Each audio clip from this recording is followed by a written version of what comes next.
So Mouthpiece is a play about two people that meet at a point where they're both really quite desperate and alone in very different ways. One of them is a teenage boy who's an artist. He does drawings really as a means of like coping with his traumatic home life.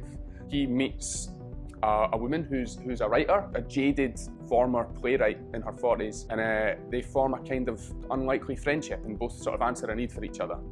It's a play that I sort of started writing like quite a while ago, and it was a sort of response in some way, or a reaction against maybe tropes in my own work. I suppose it was my attempt to figure out some of my own baggage and my own shit around what it is I do and around my own kind of like class confusion and baggage, really.